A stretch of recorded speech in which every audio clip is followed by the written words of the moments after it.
Welcome to the Ghost Show online, my fiends, booze, and ghouls.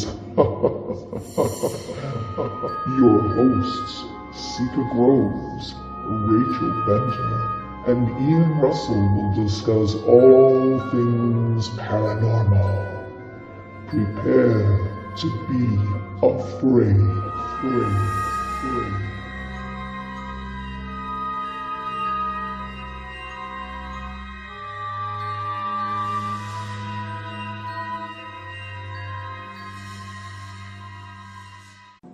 So now we come to Seika's favorite piece of equipment. Oh, it's the REM pod, isn't it? And that is the REM pod. Now, again, the REM pod is the REM pod again is a type of EMF detector. But what really makes this different from all the others is that it does not detect the EMF energy within the room. When this is turned on, this antenna generates its own independent field around the device. And if that field is disrupted, it will light up. It'll light up and start alarming. So again, it's a very different type of EMF detector. As I say, instead of a general scope, you're focusing on this one individual location, and if something breaks it, and you're in the basement of the old abandoned factory, odds are it's a spirit energy. Or you're on the stage in the lower level of the bell tower, where they used to keep the coffins over the winter. So as I say, when this field is disrupted, it is going to do this. Oh, wow. Oh, it sounds so quiet today. I just remember it'll light up and make this really annoying screeching sound. I just remember it so loud and just screeching at the bell tower. It was crazy how it was. Yeah, it's a great unit. Again, this is one of my favorite pieces. Okay. But when it does alarm, it really gets annoying. I'll tell you, the one investigation we did at the Custom House here in Hamilton, that thing triggered, and it went without interruption. Just like I demonstrated, it went without interruption for 13 minutes. That there was an energy that latched onto it, and eventually the batteries drained. That spirit energy just sucked the power right out of the batteries. But for 13 minutes, we had to sit there and listen to this god-awful screeching noise. Oh, no.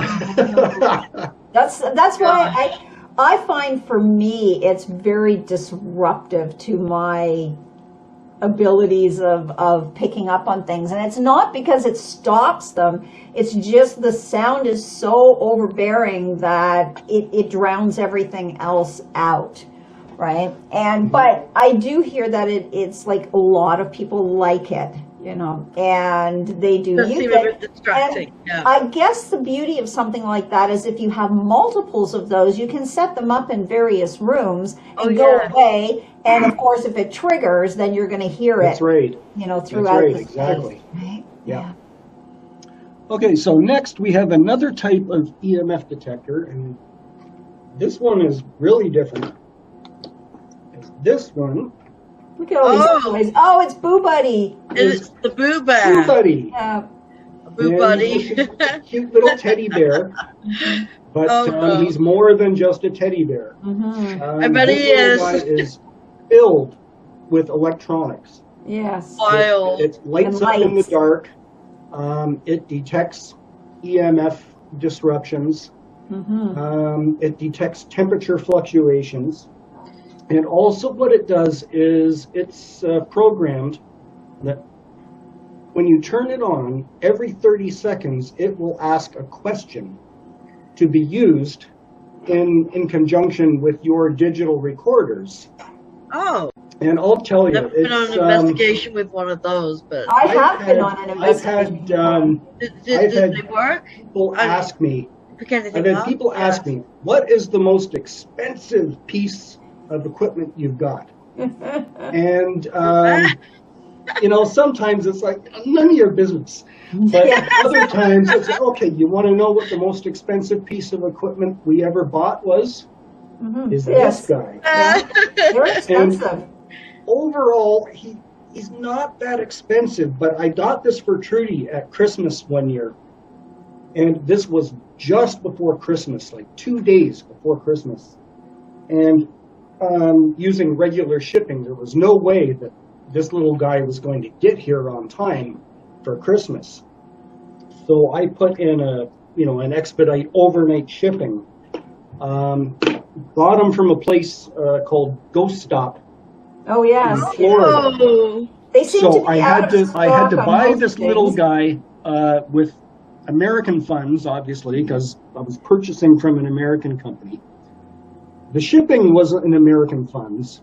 Oh. And because I put a expedite rush on the delivery, that cost way more than what regular shipping would have been. Right. And then once the little guy there got to the border, Oh, there was a I got duty. slapped with a customs fee as well. So you combine all of that together, Very expensive. and this guy became the most expensive piece of equipment we have for Wow. a little teddy bear. He's awesome. I love it. Now, I have used that. We did an investigation overnight, maybe about 4 years ago now, because, COVID makes you lose track of everything. It is. It's been crazy. For my birthday, which is in the middle of the summer, and we went to Iron Island in Buffalo. And so for people, have you been to Iron Island, Ian? Yes. I have not been to it, but it's I great. certainly know of it. Yes. Yes.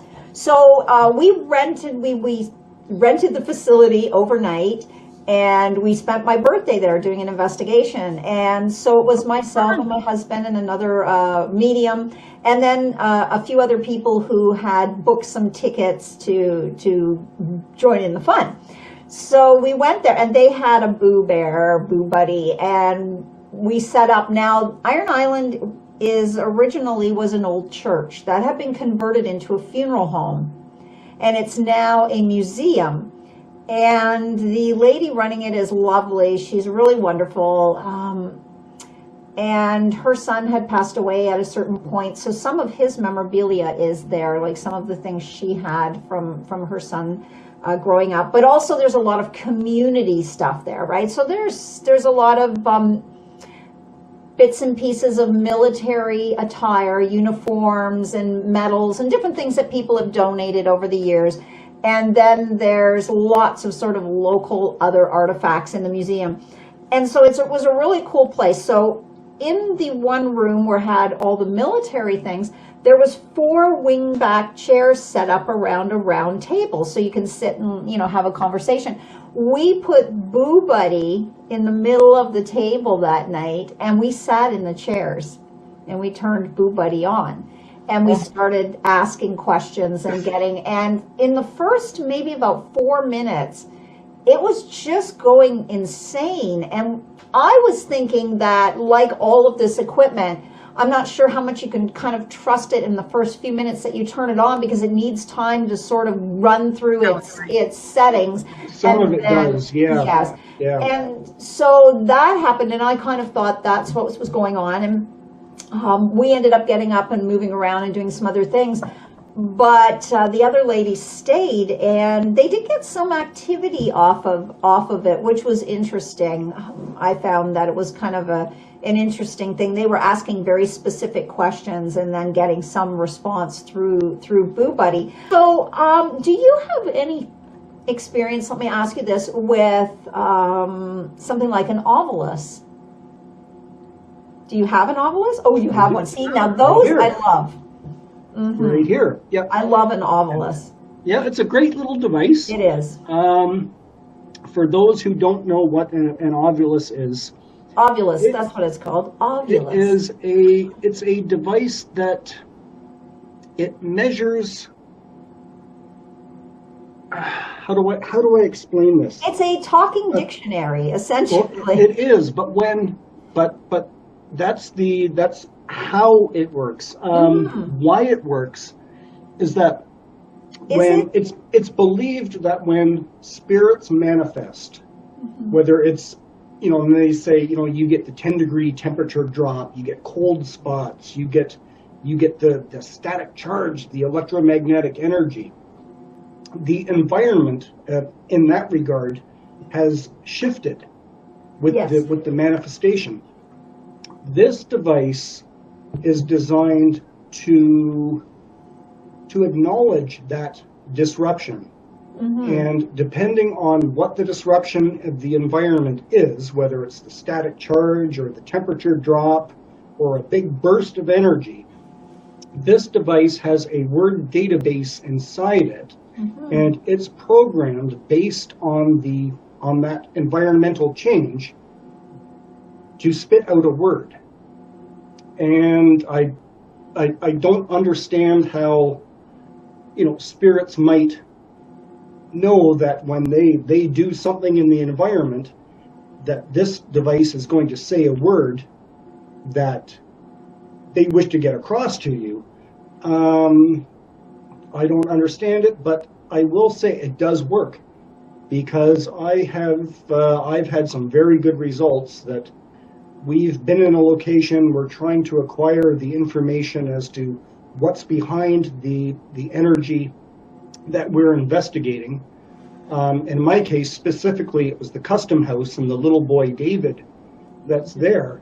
And we got words coming through this device that we later found out, by putting them together, were absolutely authentic to my theories as to the history behind this little boy. Now, you can also get a phone app that has Ovulus capabilities, apparently. Do you think that's I am not effective? a huge fan, as I say, I'm not a huge fan of cell phone apps. Does that app actually work? You know what? With a I cell will tell phone? you. In my opinion... There is one that does. Really? Yeah. Because in my opinion, it's just an app. And, because I'm partial to the hardcore physical equipment, and I would say if you want to use an Ovulus, go and get a real one. Don't use these dumb phone apps. But what's the one that you heard of? I cannot remember now. It was a while ago. But the interesting thing is that we did have a legit device and the phone app, and we were doing the comparison, and they were very accurate with each other as well. Oh, wow. So what was coming up with the Ovulus was coming up on the phone app as well. And I will look into that, because my husband did a lot of research on the phone apps, and we've tried a lot of them. We will do these public investigations, and we will try out these apps. Like, this is what we will do. We'll get, 10 or 15 people, and we'll all give them one of these apps to try. It's like, okay, guys, let's download this one. You use this for tonight. Let's use this. Let's use this. Then let's bring in the traditional equipment, and then the mediums. And let's see what we end up with, to see if we can see if some of these things do work or don't work. Now, saying that, because that piece of equipment is specifically geared to its function and nothing else, and the cell phone has many functions, I think what the app does for the phone is to place it into the capability of what the device can do. So while it's an app, it still has the ability, I guess, electronically, to use your phone to access the energy. So I'm not sure that I know that the one was really quite good. And then there were some others that were just trash. Like they were just, they were just gobbledygook. How much do those cost? I'll try to hunt down that one. I'll ask my husband about it, because it was actually really quite accurate in comparison with the Ovulus itself. So, yeah. I think I'd rather trust the equipment rather than. Well, yeah, but again, Yeah. when you're doing that direct comparison, Just out of preference. and you're getting the results, and they are almost exactly the same. The equipment was designed to do what you're buying it to do. Sure, but again, Rachel, it's like us as a medium, right? We're not all the same, right? We all access differently. So does that make one of us better than another one? No, not really, right? So I kind of feel like if you do a field study where you take that app and you apply it in a live situation with actual equipment, and you're getting a result that is probably as accurate as the piece of equipment, you can't really deny that it doesn't work. Just a thought, right? I mean, a lot of them don't work, but there are some that do work. So, it's just I can't spend your money wisely. An investigation, I wouldn't know, but yeah, and we have, like, doing those public investigations, we have literally had people try different apps throughout, and they'll stick to using the same app all night. They're not changing throughout the course of the night. And that way, we can then come to the end and sit down and access and assess, does that app actually work, or is it just a piece of crap, right? And I mean, more times than not, they're pieces of crap, I'm going to say. But there have been one or two that have been really quite good and as accurate as the actual equipment. So I'm all for, continuing that process to see which ones work and which ones don't. And I guess it depends on how serious you are too, right? If you're doing it for fun, An app will be fine, yeah. Yes. If you're looking to do serious paranormal research, you want to invest in the Certainly. technology. So what else have you got? You have a lot of stuff, Ian. Great, I'm really enjoying this. I'm learning a lot. I own me. At the beginning of the show, you asked me what's my favorite Yes. piece of equipment. What is your favorite? And my favorite is the spirit box. Oh, that. Yeah. Oh, Okay, Yeah, and I'm that familiar with this that is as just well. simply a radio device that scans over radio station frequencies at a very rapid rate, creating a static noise. Yes. And it's believed that this static noise becomes a conduit that spirit energy can use to communicate. And this is a great little device. It does work, in my opinion. It does work. that's exciting. So I'm gonna turn it on. I'm just gonna scan it just for a second, so you can hear what I'm talking about.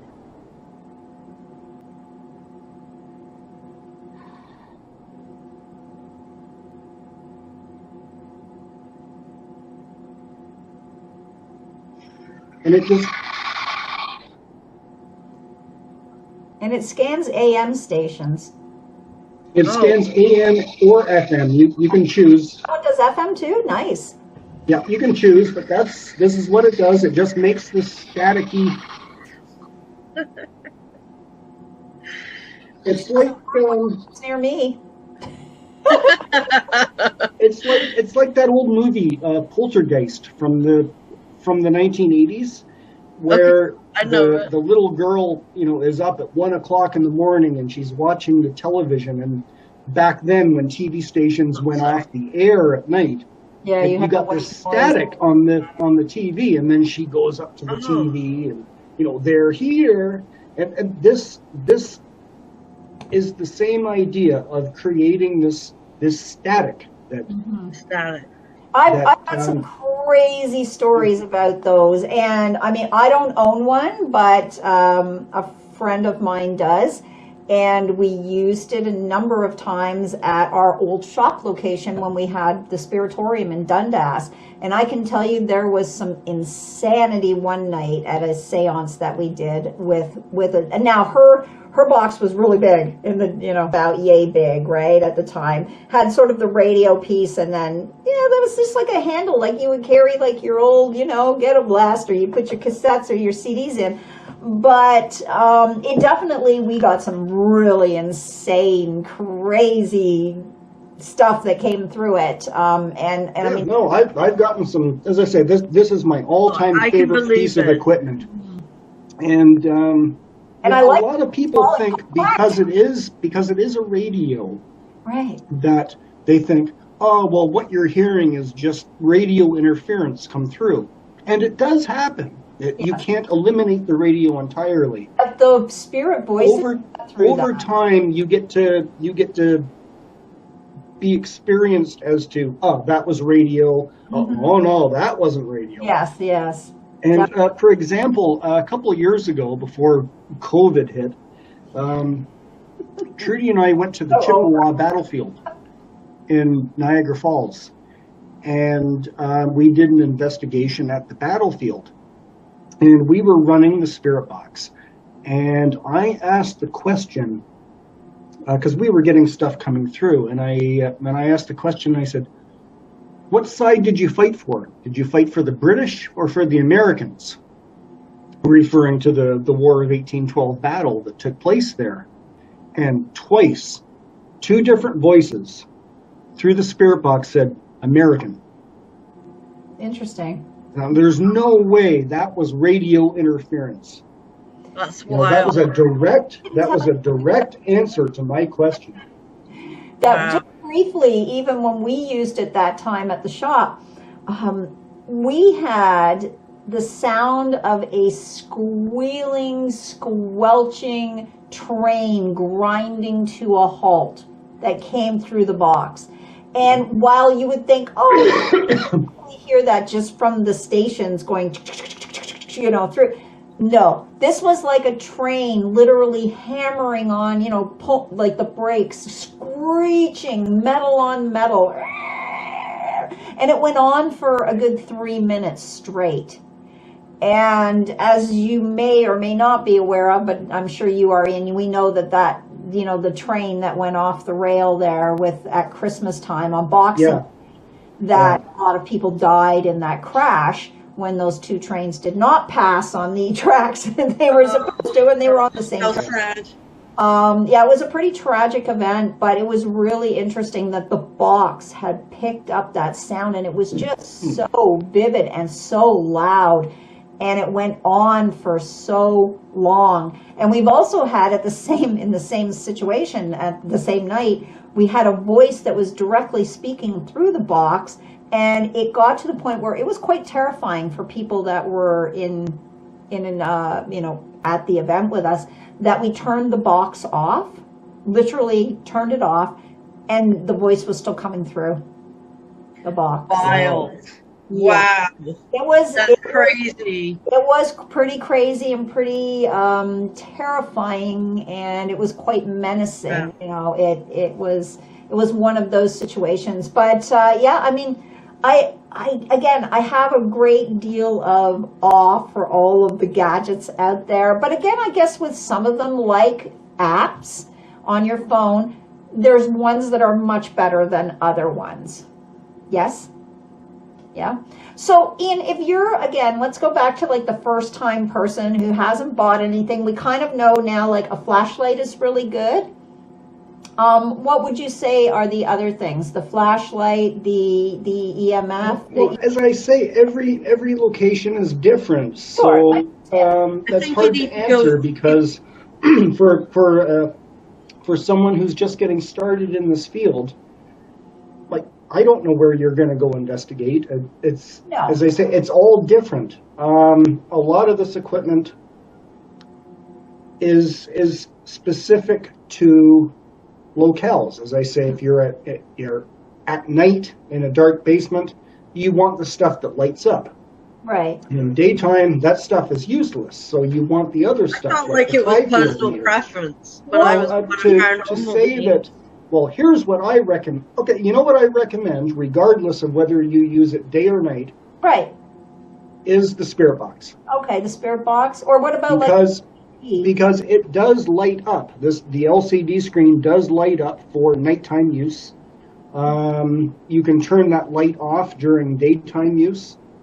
This is so yeah. If I have to recommend one piece of equipment, it's the spirit box.